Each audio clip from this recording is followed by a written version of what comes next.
काल बीडमध्ये महाएल्गार मेळावा संपन्न झाला आणि यामधून धनंजय मुंडेंसह लक्ष्मण हाके यांनी बजरंग सोनवणेंवरती टीका केलेली होती। माझ्यासोबत खासदार बजरंग सोनवणे आहेत। काय सांगाल बाप्पा?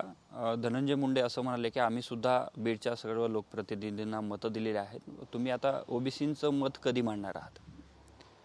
नाही, बीड जिल्ह्याची जी परिस्थिती आहे या परिस्थितीला सुधारणा करायची का बिघडवायची हे लोकप्रतिनिधीचं काम आहे। बीड जिल्ह्यामध्ये आता परत बीड जिल्ह्यातूनच एल्गार सभा घेतली, याचा अर्थ काय होतो? याच्यामुळे बीड जिल्ह्यातली सामाजिक समतोलता तुम्हाला राखायची का बिघडवायची हे लोकप्रतिनिधी ठरवायचे। त्याच्यामुळे त्यांनी माझ्यावर काय टीका केली या टीका करण्याला काय त्याच्या मी ज्यात गांभीर्याने बघत नाही। आदरणीय जे कोणी माझ्यावर बोलले असतील त्यांना एकच विनंती करायची की तुम्ही बीड जिल्ह्यामधील जनतेला काय हवं आहे ते विकास हवा आहे। बीड जिल्ह्यातल्या जनतेचं काय हवं आहे? आज प्रचंड अतिवृष्टीमुळे नुकसान झालेलं आहे। या नुकसानामध्ये होरपळून गेलेल्या जिल्ह्यातल्या माझ्या सर्व जनतेला एकच हवं आहे की याच्यातून सावरण्यासाठी आज जी दिवाळी, या दिवाळीतून आम्हाला काहीतरी मिळावा, मदत मिळावा आणि त्याच्यातून आमचा संसार आणि आमच्या लेकराबाळाच्या तोंडात गोड घास घावा। ही सोडून दिवाळीची सुरुवात तुम्ही अशी करताय की जातीय दंगली व्हाव्यात, जातीय म्हणजे तेढ निर्माण व्हावी, हे अतिशय चुकीचं आहे। त्याच्यामुळे ह्यांनी स्वतःला अगोदर बदलून घेतलं पाहिजे। आणि कुणी मदत केली नाही असं मी कधी नाकारत नाही। मी कधी कुणाला म्हणलं नाही की मला ह्या समाजानंच मतं केले। मी तर पहिल्या माझ्या जे नागरिक सत्कार इथं माझ्या केजमध्ये पण घेतला, त्या सभेत सुद्धा सांगितलं की मला या सर्व समाजाने मतं केलेली आहेत, ओबीसी सर्वांनी केलेत। पण आता ओबीसीचा बेनिफिट ह्यांनी घेऊ नये, ओबीसीचा बेनिफिट त्यांनी घेऊ नये असं जे म्हणतात, तर हे कसं घेतात हेच मला कळत नाही। महाराष्ट्रामध्ये NT हे प्रवर्ग तयार झाला, केंद्र शासनाच्या ह्याच्यात ओबीसी आणि ओपन हा प्रवर्ग आहे, समजा SC ST, पण NTचा प्रवर्ग झाला तर NTतलं धनगर समाजामध्ये कुठली जात कोणची ॲड झाली, ह्याच त्याच्यानंतर ओबीसीमध्ये हे कोण आले, ह्याचासुद्धा सर्वांनी विचार केला पाहिजे। सर्वांना एकच माझी विनंती आहे की लोकप्रतिनिधी टीका टिप्पणी करून लोकांचं पोट भरत नाही, तर काय केलं पाहिजे तर लोकांसाठी काहीतरी काम केलं पाहिजे। तुम्ही काहीच काम करणार नाहीत आणि फक्त जातीचा आधार तुम्हाला कशासाठी पाहिजे तर स्वतःच्या स्वार्थासाठी पाहिजे। यांना ओबीसीचा जास्त पोळ काय असं मला नाही वाटत। यांना कशासाठी पाहिजे ओबीसी?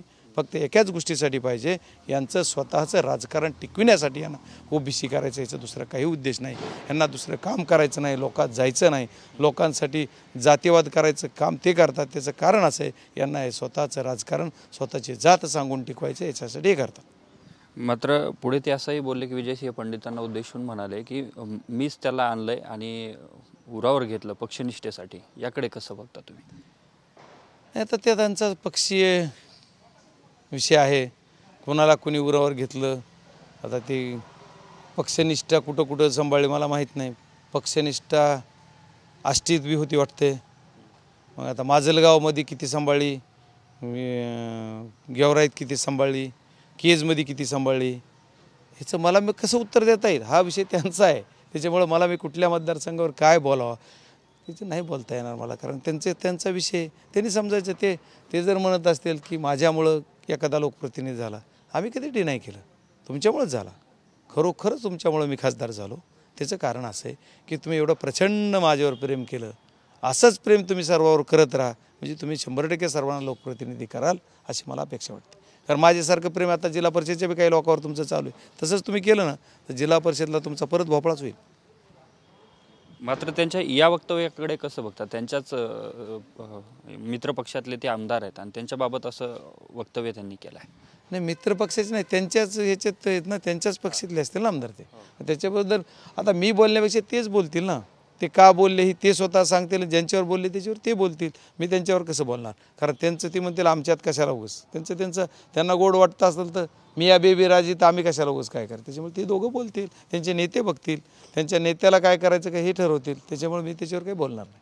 प्रकाश दादांच्या बाबतही खालून लोकांनी आवाज दिल्याच्या नंतर त्यांनी म्हणाले की मीच आणलाय निवडून त्यांना सुद्धा। तर ठीक आहे ना, कोणाला आणलं, मग खासदार कसा आणला नाही? हे सगळ्याला निवडून आणायची यांची ताकद होती, खासदार कसा आणला नाही? त्याच्यामुळे निवडून झाल्यानंतर मग त्यांनीच निवडून आणलं, बाकी ओबीसीचे काही नेते उभे केले, त्यांना पैसे कोण दिले? हे जनतेला पण माहीत आहे ना, बोलणारे खालून बोलतात, आपल्याला काय त्याच्याशी मी कशाला बोलावं मला वाटतं। लक्ष्मण हाके असं म्हणाले की आम्ही तुम्हाला मतं दिली नाहीत का, खासदार बजरंग सोनवणे असतील किंवा इतर आमदारांना, मग तुम्ही ओबीसींच्या बाबत कधी बोलणार? आणि आता आमदारकी खासदारकी इतर निवडणुकीमध्ये या तुम्ही मतं मागायला, मग बघू. मतदान आहे का त्यांचं बीड जिल्ह्यात? त्यांच्यावर बोलायसारखा विषय नाही, मला त्यांच्यावर काय बोलायचं नाही. कारण ते बोलायसारख्या परिस्थितीतले माणसं असले पाहिजेत. होते का परिस्थितीत काल बोलता माहीत नाही मला, त्याच्यामुळे मी त्याच्यावर नाही बोलणार. दुसरीकडे छगन भुजबळ असं म्हणाले की जरांगे पाटलांमुळे मराठा आणि आमच्यामध्ये अंतर निर्माण झालं आहे. जरांगे पाटलामुळं मराठा समाजाला न्याय मिळतोय आणि मराठा समाजाला न्याय मिळाला आहे. त्याच्यामुळं मराठा समाज हा जरांगे पाटलांसोबत आहे. आणि एखादं उपोषण जरांगे पाटलासारखं करून बघू देत सर्वांना, म्हणजे कळत जरांगे पाटला तर त्यांच्या समाजामध्ये अंतर पडू नये कुठल्याही ओबीसी आणि ह्याच्यामध्ये नाही. फक्त मला एकच सांगायचं आहे की बीड जिल्ह्याची परिस्थिती वेगळी. आदरणीय भुजबळ साहेबांचा विषय महाराष्ट्रातला वेगळा आहे, पण बीड जिल्ह्यातली परिस्थिती वेगळी. आता ते ओबीसीचा आधार का घेतात मला माहीत नाही, पण ते ह्या सर्व गोष्टीमध्ये वेगळा विषय, अंतर पडायचा विषय नाही. समाज म्हणलं की दोन समाज वेगळे प्रभाव होते, त्याच्यामुळे वेगळे आहेत. आणि मग समजा ज्यांनी कोणी म्हणले की यांनी आम्ही ओबीसीने मतं केली नाहीत का, तर ओपननी मतं त्यांना केली नाहीत का, असा विषय ना. त्याच्यामुळे हा विषय अंतराचा वगैरे नाही. आता ते कुणी कसा चष्मा घालून बघायचा हा विषय. छगन भुजबळ असं म्हणाले की मी आता तुम्हाला पुन्हा सांगतो, ज्यांनी तुमच्या विरोधात भूमिका घेतली त्यांना डोक्यात ठेवा आणि त्यांचा हिशोब करा. ठीक आहे ना. ज्यांनी विरोधात भूमिका घेतली, आता जर कुणाला त्याचा हक्क मागण्यासाठी कोणी भूमिका घेतली असेल आणि कुणाला काय डोक्यात ठेवायचं हा ज्याचा त्याचा विषय, डोक्यात ठेवा ना, 100% ठेवलं पाहिजे. सर्वजण ठेवतील ना डोक्यात ठेवलंच पाहिजे आणि डोक्यात ठेवूनच काम केलं पाहिजे. आपलं त्याला काही दोमत नाही. त्यांच्या वक्तव्याला माझा कुठलं छेद पण नाही किंवा मला त्याच्यावर काही भाष्य करावं असं वाटत नाही. डोक्यात ठेवलंच पाहिजे. वेळ आल्यानंतर करेक्ट कार्यक्रम सगळेच करतील. कालच्या सभेतून अशीही घोषणा करण्यात आली की स्थानिक स्वराज्य संस्थेच्या निवडणुकांमध्ये लोकांना बघून मतदान करा, ओबीसीच्या लोकांना मतदान करा. मग आता ते पक्षाचं काम करतात किंवा विशेष करतात, कसं ते पक्षीय मंत्री आहेत, कोण बोलले, आणखी सगळे पक्षाचे आमदार आहेत, सर्व लोकप्रतिनिधी आहेत. आता मला ज्या बोललं होतं की एखादा संविधानिक पदावर असणारा माणूस त्या आंदोलनाला समर्थन द्यायला जाऊ कसा शकतो. आता जे मला म्हणत होते त्यांना कळाले नाहीत का संविधानिक पदावर, मी तर मंत्री नाही, विरोधातला खासदार आहे, मी जाऊ शकतो. संविधानिक पदावर असलो नाही.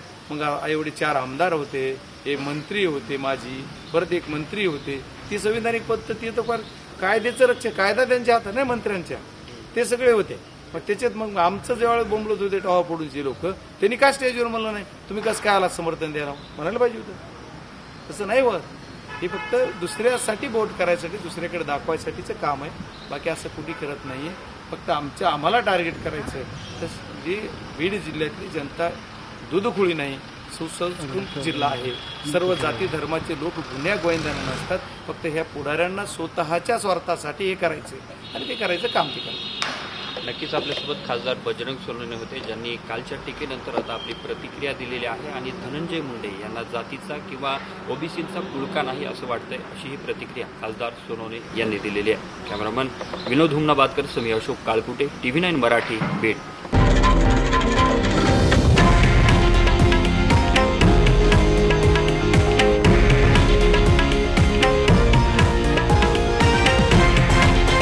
हे आहे देशातील नंबर 1 न्यूज नेटवर्क आणि आपण पाहत आहात TV9 मराठी, एकमेव.